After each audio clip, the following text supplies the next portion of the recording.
Hello, my dear friend. I am Ravi Kumar, Faculty of English from Abhinav Classes, Maharashtra. मेरे प्यारे बच्चों, मैं आप सबको एक पोएम पढ़ाया हुआ था जिस पोएम का नाम है now the lips are falling fast. मेरे प्यारे बच्चों, कोई भी यदि आप पोएम पढ़ते हैं तो सबसे पहले उस पोएम को आप लाइन टू लाइन एक्सप्लेनेशन आप उसका सीखें। तो प्रीवियस क्लासेस में इस पोएम का मैंने एक एक लाइन का क्या मतलब होना चाहिए उस मतलब को मैंने बता दिया था। लेकिन आज जो हम लोग चर्चा करेंगे मेरे बच्चों, आज हम लोग उसकी समरी की चर्चा करेंगे।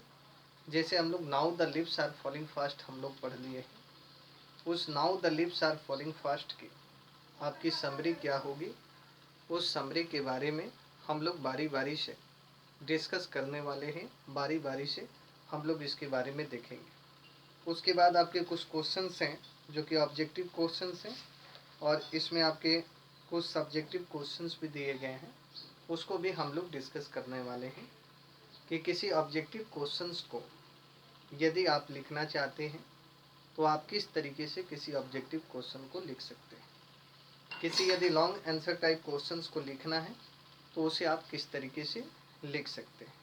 ठीक है, तो मेरे प्यारे बच्चों, सबसे पहले हम इसकी जो समरी है उसको हम लिखेंगे। ठीक है ना, जैसे यहाँ है now the lips are falling fast. ठीक है मेरे बच्चों, फॉलिंग फास्ट। ठीक है, समरी की जहाँ तक बात करते हैं, किसी भी पोएम को यदि आप लाइन टू लाइन समझ लेते हैं तो उस पोएम की समरी यदि आप लिखना चाहते हैं तो उस पोएम की समरी लिखने में आपको किसी भी प्रकार की कोई समस्या नहीं होती है। तो सवाल यह है कि किसी पोएम का यदि आप समरी लिखना चाहते हैं तो आप किस तरीके से किसी पोएम की समरी को आप लिख सकते हैं। जैसे मेरे प्यारे बच्चों, as I know that now the leaves are falling fast, falling fast has been written by W.H. Auden, W.H. Auden. ठीक है, it is a beautiful song, beautiful song of nature, of nature. ठीक है, after coming season all trees leave their leaves and they look like a ball. ठीक है, it is a unique season, it is a unique season, and in this season, in this season new leaves come on the branch of tree. ठीक है, in this season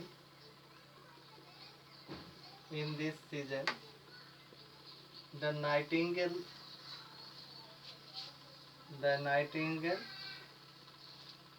is dumb, the nightingale is dumb, and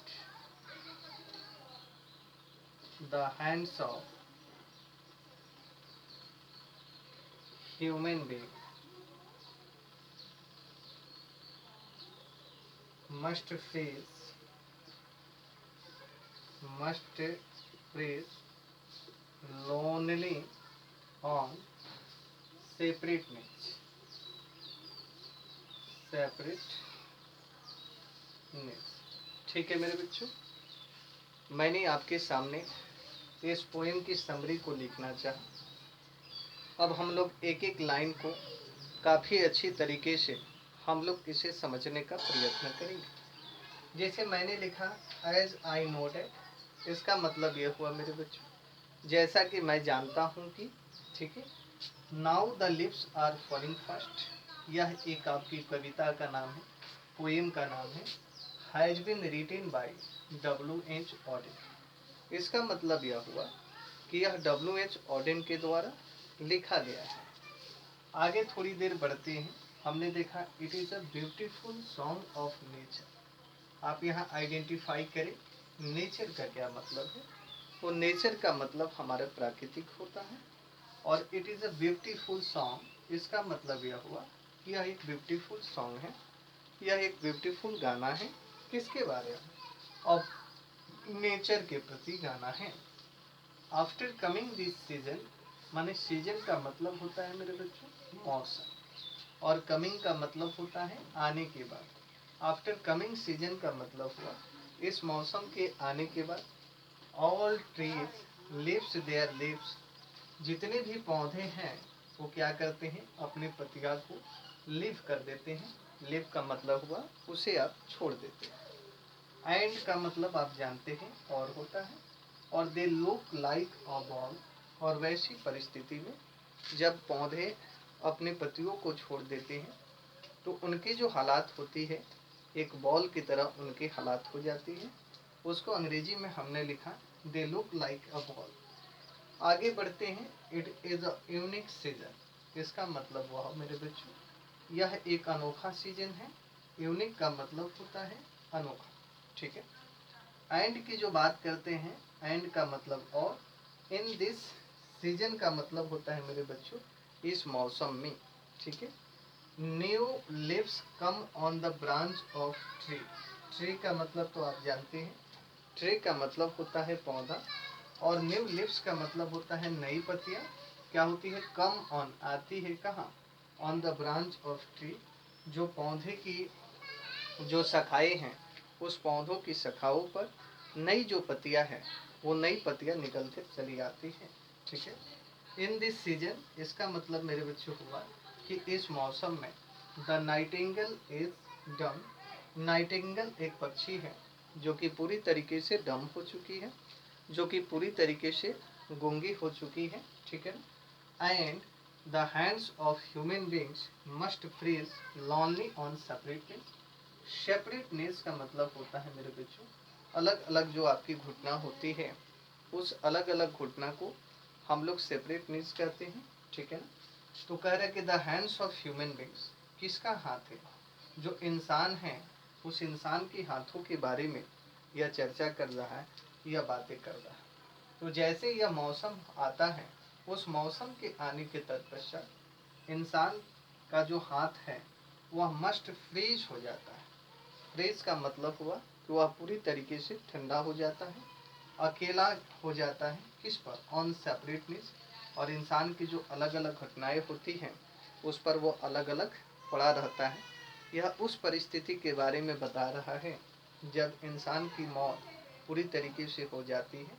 तो वैसी परिस्थिति में इंसान का जो हाथ होता है मेरे बच्चों, उस इंसान की जो घुटना होती है उस घुटना के ऊपर उसका हाथ इस कदर पड़े रह जाता है। उसी को उन्होंने लिखा कि the hands of human beings, किसका ह्यूमन बींग्स? जो इंसान है उस इंसान का जो हाथ है मस्ट फ्रीज हो जाता है, मतलब काफ़ी ठंडा हो जाता है। आप सभी को पता है कि जब इंसान की मौत होती है तो उस इंसान की मौत होने के बाद उस इंसान का जो हाथ होता है वह हाथ पूरी तरीके से फ्रीज हो जाता है। फ्रीज का मतलब यह हुआ मेरे बच्चों कि उसका जो हाथ है पूरी तरीके से ठंडा हो जाता है। और जो सेपरेट नीज है माने अलग अलग उस इंसान की जो घुटनाएं हैं उस घुटनाओं के ऊपर उसका जो हाथ है वह हाथ पूरी तरीके से पड़ी हुई नज़र आता है। मेरे प्यारे बच्चों, please take a review, then I could come on the next point.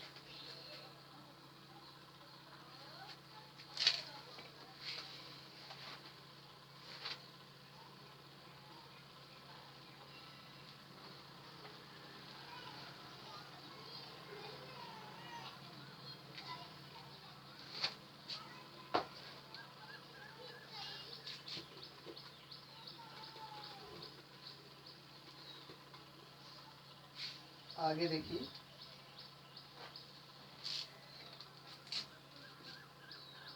when any human beings when any human being any human beings dies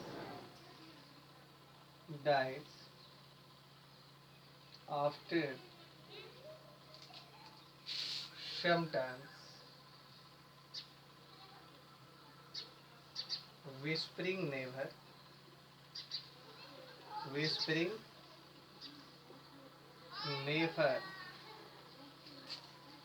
comes nearby that person,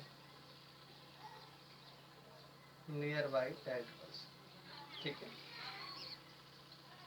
they exist to take away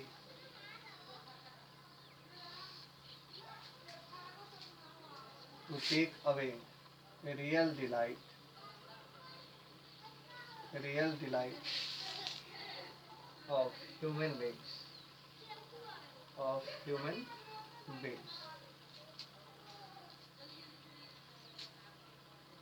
Trolls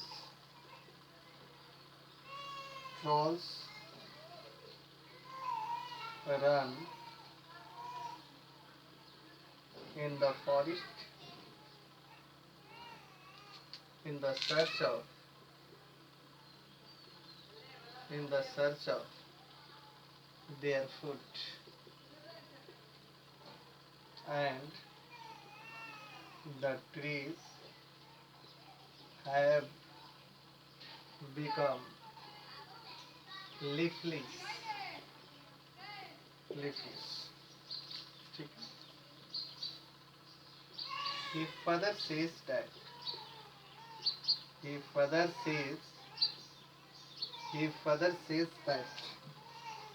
the night the angel will not come. The angel will not come. The angel will not come when any human being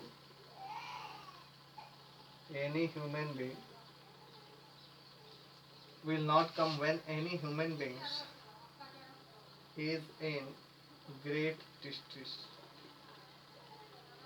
Great distress.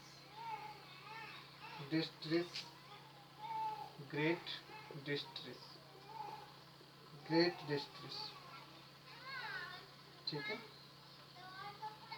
And the white waterfall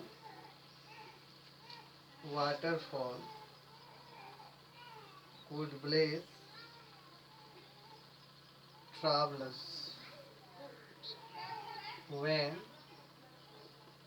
any travelers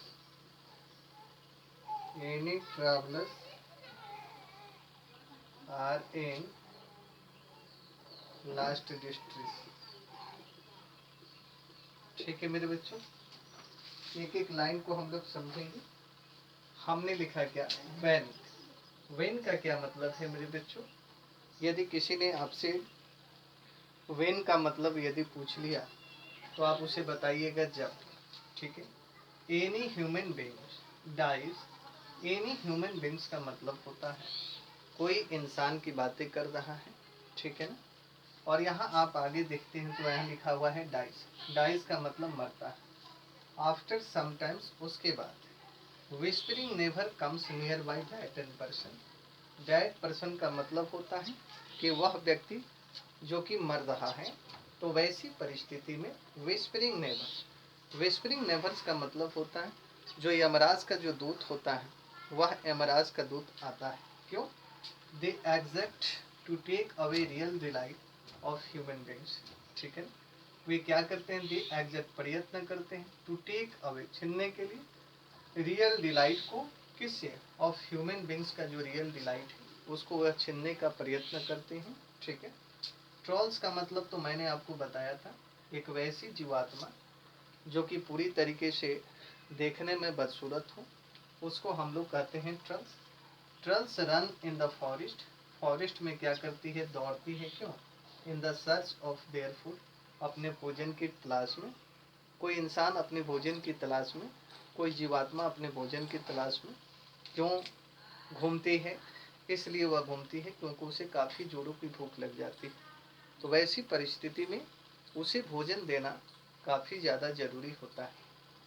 यदि वैसी परिस्थिति में यदि हम उसे भोजन नहीं दे पाते हैं तो इस बात को आप समझिए कि उसका विनाश हो जाएगा। तो यहाँ जो ट्रॉल्स हैं वह ट्रॉल्स जंगल में चारों तरफ सर्च कर रही है, चारों तरफ घूम रही है क्योंकि उसे भोजन की तलाश है। And the trees have become leafless, leafless का मतलब होता है कि वैसा पौधा जिसके ऊपर पत्तियां नहीं हो, that is known as leafless, उसको हम लोग लीफलेस कहते हैं। तो कह रहा है कि द ट्रीज, ट्रीज का मतलब क्या होता है, तो ट्रीज का मतलब होता है पौधा, पौधे पूरी तरीके से आपके लीफलेस हो गए हैं। लीफलेस का मतलब हुआ कि वह पूरी तरीके से पत्तीहीन हो गए हैं, ठीक है। ही फदर से स्टेट का मतलब यह हुआ, यदि किसी ने आपसे पूछ लिया कि फदर का क्या मतलब है तो आप उसे बताइए कि फदर का मतलब होता है आगे। तो वह आगे कहते हैं, क्या कहते हैं, डैट, कि the angle will not come, angle का मतलब होता है मेरे बच्चे दूर, अब नहीं आएंगे। When any human beings is in great and distress, कब, जब कोई भी ह्यूमन बींग, कोई भी इंसान कहाँ होगा, in great distress, great distress का मतलब होता है तो वह काफ़ी ज़्यादा कष्ट में होगा। वैसी परिस्थिति में एंगल विल नॉट कम, कोई भी एंगल नहीं आने वाला है और ना आएगा। फिर कह रहे हैं कि and the white waterfall could bleach, और जो आपका वाइट वाटरफॉल है, वाइट वाटरफॉल का मतलब पर्वतों के ऊपर जो बर्फ जम जाता है तो वह देखने में वाइट वाटरफॉल की तरह दिखता है। तो यहाँ यह बताने की कोशिश कर रहा है कि आपका जो वाइट वाटरफॉल है, फूड ब्लेस, आशीर्वाद मांगते हैं, क्या ले, when any travellers are in last in distress, last का मतलब होता है मेरे बच्चों अंतिम, और डिस्ट्रेस की जहाँ तक हम लोग बात करते हैं तो इस डिस्ट्रेस का मतलब होता है कष्ट में। तो यहाँ कह रहा है कि the white waterfall could bless when any travellers are in last in distress, मतलब जो वाइट वाटरफॉल है वह क्या कर रहे हैं, कुड ब्लेस कर रहे हैं। कुड ब्लेस का मतलब क्या हुआ कि वह आशीर्वाद मांग रहे हैं, ठीक ना। वे आशीर्वाद क्यों मांग रहे हैं, इसलिए वे आशीर्वाद को मांग रहे हैं ताकि कोई भी ट्रैवलर्स, कोई भी यात्री जो कि पूरी तरीके से कष्ट में है, उस यात्री को हम सहयोग कर सके, उस यात्री को हम हेल्प कर सके। इसलिए the white waterfall could bless when any and travellers are in great in distress, वे उसे आशीर्वाद मांगते हैं ताकि कोई भी यात्री यदि कष्ट में हो, यदि संकट में हो तो उस यात्री को हम हेल्प कर सके, उस यात्री को हम सहयोग कर सके। इसलिए यहाँ पर क्या करना है, वाइट वाटरफॉल जो है यहाँ पर आशीर्वाद मांग रहा है। मेरे प्यारे बच्चों, मैं आशा करता हूँ कि ये वीडियो आपको काफ़ी पसंद में आया होगा। आज आप समरी आप सीखिए, और नेक्स्ट जो वीडियो है उस नेक्स्ट वीडियो में मेरे बच्चों, उसमें हम आपके लिए क्वेश्चंस और जो आंसर हैं उस क्वेश्चंस और आंसर को लेने वाले हैं, ठीक है। हर पोइम के पीछे आप जाइएगा, उसका कुछ आपका ऑब्जेक्टिव क्वेश्चन दिया गया है और उसका कुछ सब्जेक्टिव क्वेश्चन दिया गया है, ठीक है ना। तो हम लोग ऑब्जेक्टिव क्वेश्चंस को भी करेंगे और उसके बाद उस पोएम में जो सब्जेक्टिव क्वेश्चंस जो दिए गए हैं उस सब्जेक्टिव क्वेश्चंस को भी हम काफ़ी अच्छी तरीके से हम लोग करने वाले हैं, ठीक है ना। तो मेरे प्यारे बच्चों, मैं आशा करता हूँ कि ये वीडियो जो है आपको काफ़ी अच्छा लगा होगा, ये वीडियो आपको काफ़ी पसंद आया होगा। तो मेरे प्यारे बच्चों, जब मैं आप लोगों के लिए इतना प्रयत्न कर रहा हूँ, इसलिए मेरे बच्चों आप सभी से मेरा गुजारिश यह है कि मेरे इस वीडियो को आप लाइक करें, आप शेयर करें और साथ ही साथ में आप सब्सक्राइब भी करें, और आपके पास जो बेल आइकन की जो घंटी दी गई है उस बेल आइकन की घंटी को आप उसे बजा दीजिए ताकि आने वाले मेरा जितना भी वीडियो है वह सारा के सारा वीडियो आपके पास पहुंच सके और आप उन तमाम वीडियो का बेहतर से बेहतर तरीके से आप उसका लाभ प्राप्त कर सके, उसका लाभ आप उठा सकें। मैं आपसे आशा करता हूँ कि ये वीडियो आपको काफ़ी अच्छा लगा होगा, और आज के लिए मेरे बच्चों इतना ही। कल फिर मिलते हैं रवि कुमार के साथ। Thank you, that's all.